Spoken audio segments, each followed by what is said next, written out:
Hey, it's Ryan Dice again from digitalmarketer.com, and welcome to video 3, the final video of the 3x method mini class. And in this video, I'm going to explain the concept of perpetual traffic, right? Basically, how to get traffic coming in day after day after day after day. I'm also going to cover two conversion hacks that I didn't have a chance to cover in the previous video. So if you recall, the previous video, I wanted to cover a 3-word follow-up email that gets 50% more sales, plus the magic formula for doubling the value of every customer who buys from you. Last video ran a little long, so I'm going to cover both of these in this video, and actually it worked out a lot better this way, so I'm glad that they weren't in the last one. As you'll soon see, it just makes a lot more sense once you have, the context of the traffic. These two things make a whole lot more sense. All right, but first I want to show you why most people fail to generate traffic even if they try. First off, forget about quote-unquote free traffic, and I am throwing up the air quotes right now. I know you can't see me, but I'm doing it because it's a myth. All right, it is a myth. Content marketing, social media, SEO, they all take time. Okay, and in business, time is money. They also aren't predictable. I mean, I remember when getting ranked in Google was easy, right? It was super easy. You threw up some web pages, did some keyword optimization, and you were good to go. But then it wasn't. Google changed. It got more difficult. It's how it happens, right? And I remember when generating free traffic from Facebook and Twitter were simple. When they first came out, they were easy too, right? You could build a fan page with tens of thousands of fans in a matter of days. Response rates were through the roof. I mean, people were actually seeing what you were posting. It was a totally different world. Now, forget about it. It's just not how those things work. And free traffic never lasts. That's the cycle that all free traffic models follow. It's easy until it isn't, right? And even when you have it, the reality is it still costs you money. Even when you have free traffic, free still isn't free. You either pay for it with your time, which is the single most valuable thing you have, by the way, or you pay someone else for their time, in which case you're still writing a check, right? So it ain't free. Right? Either way, free isn't free. Now, fortunately, I figured out the secret to unlimited perpetual traffic. Is it free? No, but it does pay for itself immediately so that you can acquire customers at a profit. I'll say that again, so you can acquire customers at a profit. Right? So not only is it's not free, it's better than free. You're getting paid to acquire customers. All right, do you want to know what it is? You might want to get a pen and paper ready so you can write this down, because this is a biggie. All right. The secret to perpetual traffic is you need to make more money from the traffic you get than it costs you to acquire that traffic in the first place. Ooh, big breakthrough, right? It's one of those buildups that just doesn't quite pay off.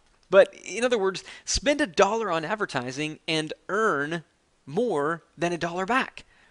Then repeat it. Just do that over and over again. Do this, and I absolutely guarantee that your business will grow. It can't not grow, right? It can't not grow. It's simple math. But this is obviously easier said than done, right? This is obviously easier said than just a simple, buy low, sell high. But when you get it right, it really is that. It really is like one of those machines. If it's like a money machine that you walk up to and you put in a quarter and $1 pops out, right? So this is the reason, though, that most people have such a hard time with paid traffic. Let's say you're going to buy traffic from Facebook. It's one of our favorite sources of traffic, and it's usually when we're testing a new idea. Facebook is where it all starts, because it's a good source of targeted traffic that does scale well, but you can get it started very, very, very inexpensively. So across the board, across all our different markets, a really conservative approach is, when we're looking at how much are we spending for traffic, to drive to our website, it usually costs us around 50 cents per click to get somebody to click on a Facebook ad and come over to our site. Now, normally, after optimization, we can get it a lot lower than that, but I'm trying to give you some very conservative figures here. So let's assume 50 cents a click for the sake of this particular demonstration. And let's say you're selling a $50 product, right? That's a kind of simple mid-range product. It could be a course, or it could be a low-end, kind of a low dollar front end service, something like that. Well, if you have a $500 ad budget, then at 50 cents a click, you're going to generate around 1,000 clicks. And by around, I mean you're going to generate exactly 1,000 clicks. $500 budget, 50 cents a click equals 1,000 clicks. Now let's assume that you're making a 0.5% conversion rate. Now I know a lot of people like to assume that you're going to generate, 1 or a 2% conversion rate, but for the most part, especially if you're just getting started and you're not a skilled copywriter, it just isn't going to happen. And what we've seen across the board, across everybody that we consult with, a 0.5% conversion rate when you're driving traffic directly. This is cold traffic, mind you. They don't know who you are. They don't know who your brand is. And that's how you got to measure this stuff, right? If you're mailing to your list, yeah, of course, you're going to get a higher conversion rate than that. But you know what? They already know about you. You've already paid to acquire that lead. So of course it's going to be higher. But when you first got that lead, I bet it cost you more money, right? Or you had to call in some favors that you can't call in over and over again. So about a 0.5% conversion rate is what we estimate when we're planning and projecting. So at that rate, 1,000 clicks, you're looking at 5 sales. 5 sales at $50 is $250 in revenue, okay? Let's see. 250 sales, $250 in revenue. So we spent $500 to earn $250. Not very exciting, is it? But this is how it works out for most of the people who go out there and they try to buy traffic the first time. They spend more money than they make, and they declare that marketing is hard. You know, you can't buy traffic. None of this works. My product's broken. My offer's broken. Everything's broken. You know, this whole marketing thing just doesn't work. And that's simply not the case. Now, some people, if you're a little more advanced, then what they do instead is they drive traffic, instead of directly to a sales page, they'll drive traffic to a landing page where they can at least capture a lead, and then they'll drive it over to their product page. Now, this is good, right? Because through some basic follow-up, you can typically get a 25 to 50% conversion rate bump, right? A 25 to 50% conversion rate bump. Unfortunately, even with this extra step in there, you're still losing money, right? You're still spending more money than you're making. And that's why so many people have such a hard time generating traffic. So here's what we do that makes all the difference. And if you watched video number 1, you kind of already know about this. So let's assume we're still generating traffic from Facebook, because that's the source that's going to work. I don't care what market you're in, you can get traffic from Facebook. Let's assume it's still costing us 50 cents a click, and they're going to go to a landing page where we're going to capture a lead. I like that step, right? I like that step. The first step in a conversion funnel, boom, let's get the lead. Then we want to send them over not to our core offer, right? Not to the main thing that we're going to sell, but we're going to send them over to a self-liquidating offer, a tripwire offer. Remember that from video 1? And let's just assume we charge $10. Now, in the example I showed you back in video number 1, we charge $7. $7 is our control price point, but oftentimes we can go as high as $20. $10 makes the math easier. Let's just assume $10. Now, you're going to see why having this step in here is so amazingly important and what it has to do with self-liquidating your ad costs, but let's continue in through the funnel. At that point, you know, the folks who buy this particular offer, then they're going to go through and they are going to see our core offer, which we'll assume is still at $50. Okay, let's run the numbers on that same $500 traffic budget. So we're still getting 1,000 clicks just like before. Only now, since we're driving traffic to a well-optimized landing page with a solid lead magnet that's being offered, we typically can generate from cold traffic a 40% opt-in rate, right? 40% opt-in rate. We're as high as 55 to 60%, and we are rarely lower than 35%. So a 40% average opt-in rate, again, is pretty conservative.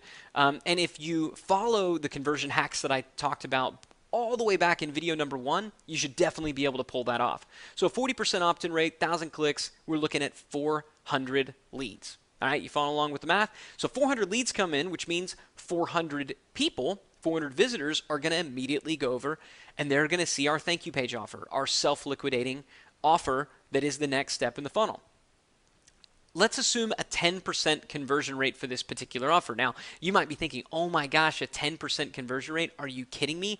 That's insane. Well, truth be told, typically we're well over 10% and we're almost never below 5%.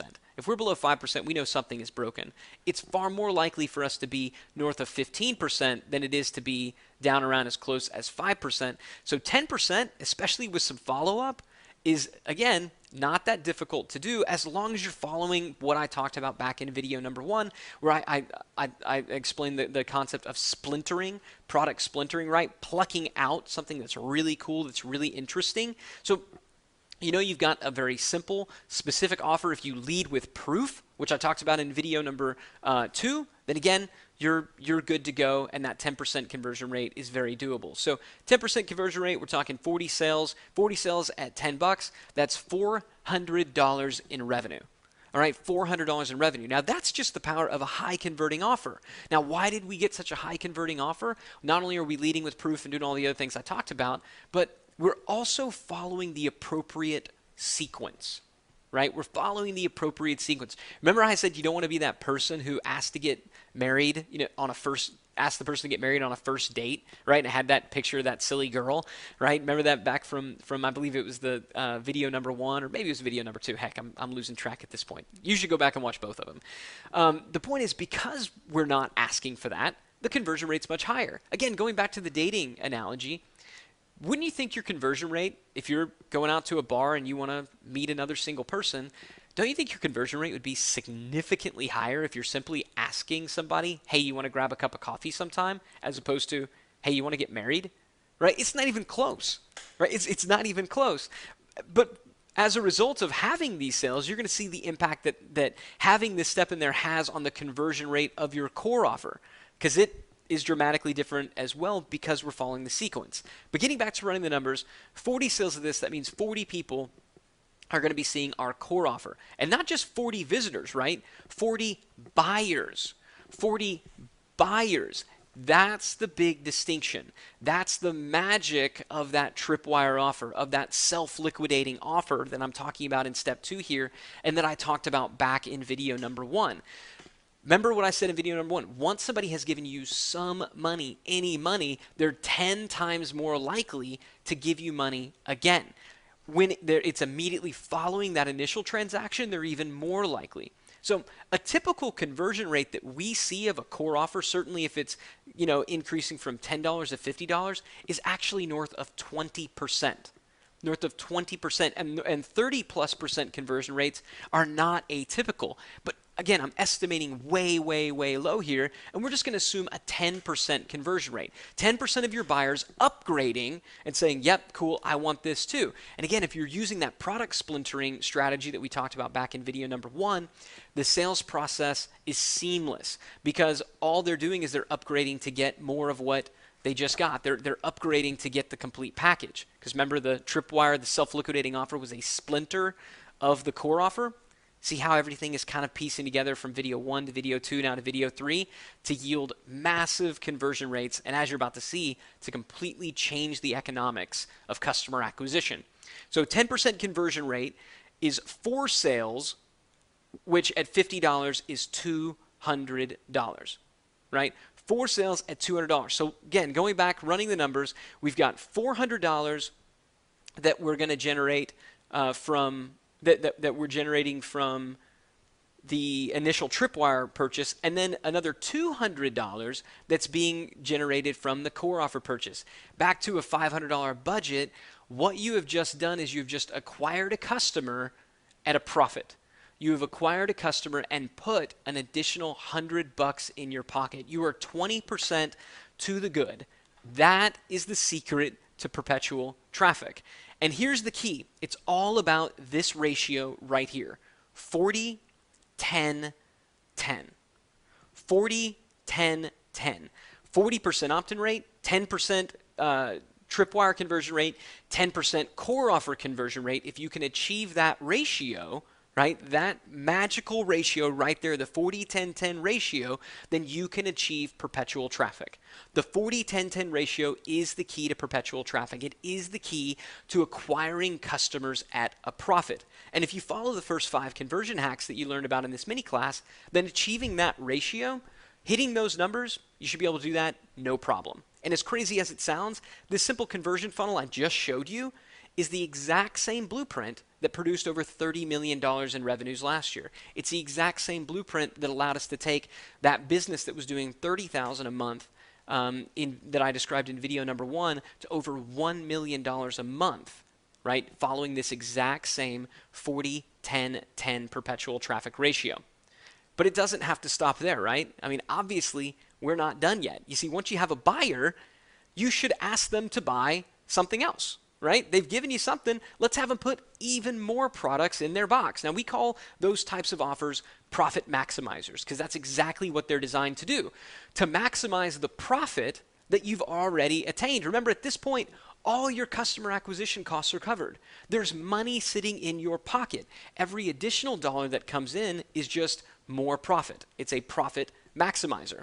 And my favorite type of profit maximizer, by the way, there's a lot of different ones. My favorite type is the speed and automation upsell. Okay, the speed and automation upsell. With the speed and automation upsell, you aren't promising your customer a new end result. You're not saying, hey, do you want to get this additional thing? This isn't one of those customers who bought this also bought this other random thing over here type of deal. You're just promising to get them whatever you promised in the core offer faster and with less work. That's why this type of upsell is so amazingly effective. All you really have to ask your customer is, you want some help? That's it. It's a 3-word upsell. Want some help? Would you like some help with that? And it works for literally any business. I mean, if you're selling a physical product, you can offer expedited delivery, right? That's getting the end result faster. You can offer to assemble it, right? That's getting it through automation, doing less work, or advanced training on how to use the product, right? That goes into both speed and automation. So, you just bought this pedometer that is going to you just bought this pedometer that's going to count the number of steps that you take each day so you can walk yourself thin. But we also have an additional training program on how to walk yourself thin that'll get you those results even faster. And you're not going to have to walk as much as you thought you would, right? That's how you do it with physical products.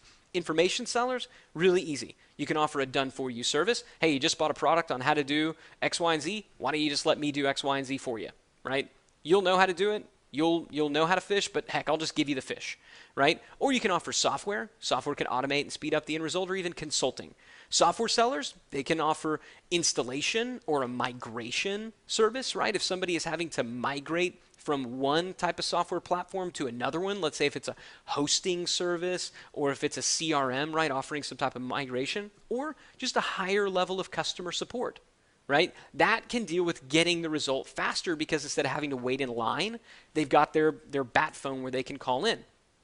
Consultants and service providers, anybody who's in a professional practice, whether you're a consultant or you're a financial advisor, heck, the same thing can even work if you're a dentist, right? You can offer a more hands-on experience, right? You can give them the opportunity to move to the front of the line, right? You can do more of the work for them. I think you get the idea. All you have to do is focus in on the desired end result of your buyer. That's the key word there. That's the key concept. What is the desired end result? Think outside of your product itself. Think about, what is this product going to get your customers? What are your customers going to experience after they've gone through the process of utilizing and putting into action your product or service? What is that desired end result? They're at X right now. Where is Y?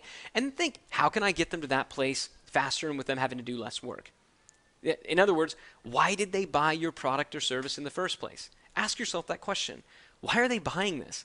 What do they want? It's not because they just want to put more money in your pocket, right? They're buying it for inherently selfish reasons. Once you figure that out, all you have to figure out next is how to get them that result faster and with less work on their part. It really is that easy. And thanks to the simplicity of the speed and automation upsell, a massive chunk of your customers will upgrade their order to include some type of speed and automation offer, right? It's not selling something new. It's, hey, you got this product, you got this service, it's going to help you get to this end result. Want to get to that end result even faster? Great, here you go. In fact, it's common for us to double our average customer value just by adding this type of offer to the back of products or services that we're already selling. Double the average customer value. And obviously, if you're able to double the value of each and every customer, not only is that more money in your pocket, but it's more money that you can spend on customer acquisition. That's how your business can grow exponentially. But that's not all. Remember those 400 leads that we acquired back in step 1, right? Remember all those leads over there? Well, since you have them, you might as well email everyone who didn't buy and, ask them to buy something. You can ask them to buy the products that they've already seen and didn't buy yet, or you can ask them to buy something new. I prefer to continue to follow up with them on perhaps the products that they've already seen but they didn't buy. But how do you do this if you're not a skilled email copywriter? This is what I think a lot of people get stuck. Well, it's simple. Just send an "Are you still" follow-up campaign. An "Are you still" follow-up campaign. I'll explain what that is now. See, I learned this trick from a friend of mine with a bit of a disgusting habit. He is a nail biter, right? I mean, he bites his nails down to his cuticles until they're basically bleeding. And it got so bad that he decided to seek professional help from where else? Yep, the internet, because everyone on the internet knows what they're doing, right? So he went to a site kind of like this, and he was looking around. He wound up signing up for a free report or getting on their email list, kind of like what this site's doing here. And sign up for the free report, but like so many of your future customers, he didn't buy on the first visit, right? Let's acknowledge that. Most of your visitors, even a lot of your future customers, will not make that decision on their very first visit. It was no different for my friend. But a few days later, since he didn't buy, he got an email in his inbox with the following subject line. Are you still biting your nails? Pretty simple. Email was simple too. Went on to say, hey, if you're still biting your nails, you might want to come back and check out this product that I have over here. Really works. That's it. You don't have to be a famous copywriter, high-paid copywriter, have massive amounts of training to pull that one off. You're just asking him, you still got this problem? It just so happened that, he was still biting his nails, so my friend opened the email and read it. But he still didn't buy on that first one. Then another week went by and he received another email. And this time, the subject line was incredibly interesting, right? It was insanely innovative. Can you guess what it was? Yep. Are you still biting your nails? It was the exact same subject line. It wasn't just the exact same subject line. It was the exact same email. This process continued for week after week until finally they caught my friend at just the right moment. He's sitting there in front of his computer, probably biting his nails down to the nubs. And, it took some follow-up, but eventually it did the trick. And best of all, it wasn't much work. They clearly weren't expert email copywriters. Literally, they just sent the exact same email week after week until, who knows when. I mean, one only knows how long that series would have gone. They might have sent it week after week into perpetuity. I don't know. But it worked. But it worked because they followed up. Now, you might want to mix that up a little bit. Maybe you want to use the same subject line. Maybe you want to tweak it. But I'll tell you, that ultra simple follow-up is better than nothing. And specifically, the manner in which they followed up worked because it tapped into a very basic aspect of human psychology. You see, no one likes to feel stuck. No one likes to feel trapped. We want to move forward. We want to make progress. So when someone asks the question, are you still fill in the blank, and the thing we're still doing is something we don't want to be doing, it hits us right between our eyes. I mean, we can't avoid it. We can't ignore it. It punches us in the gut. It grabs us by the throat. And that's why it works. Now, another variation is the have you blank yet? Have you yet? Right? Have you yet? So, for example, have you lost those 10 pounds yet? If you're in the weight loss market. Have you broke 90 yet? If you're selling to golfers. Have you run that marathon yet? If you're selling to runners. Have you finished your funnel yet? That's one of the campaigns that we run to the people on our list. Or have you whitened your teeth yet?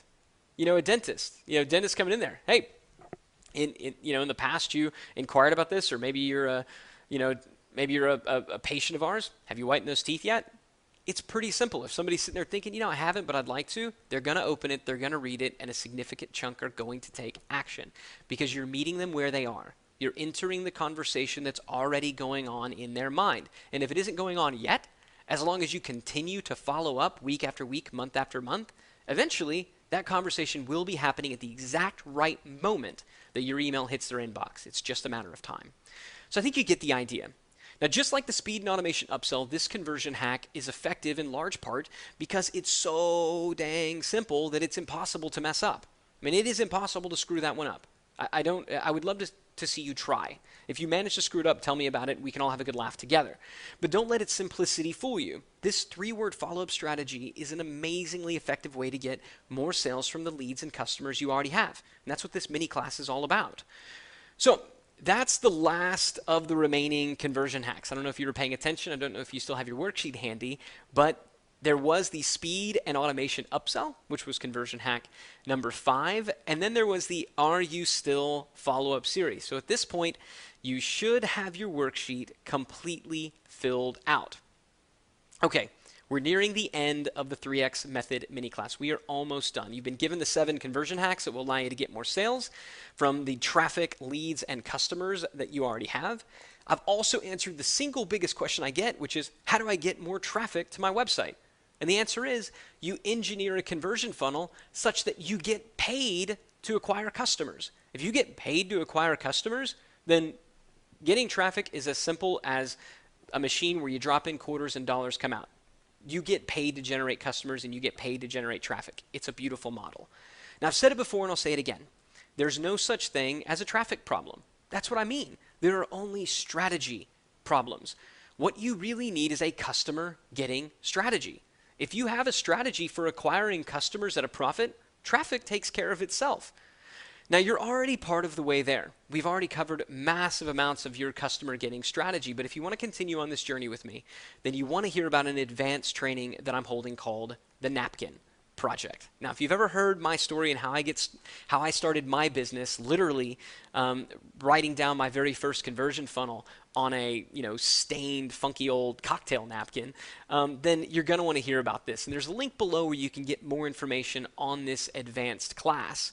The Napkin Project is all about architecting a conversion funnel, and not an ultra complex conversion funnel that you need massive technology and expensive technology and a huge tech team and teams of copywriters to deploy.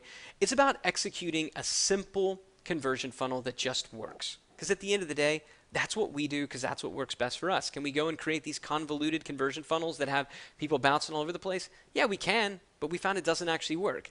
A simple conversion funnel that literally, kind of like this, that fits on a napkin, which is why I'm so dead set your conversion funnel needs to be able to fit on a napkin or it's too damn complicated. A simple conversion funnel like this can get you an endless stream of customers at a profit. That's what it does. That's what these napkins do. They get you an endless stream of customers at a profit. I'll say that again. Once you have a napkin like mine, you'll be able to acquire customers not at a loss, not at break even, but at a profit. That's my goal for you. And once it's built, the entire thing runs on autopilot like a machine.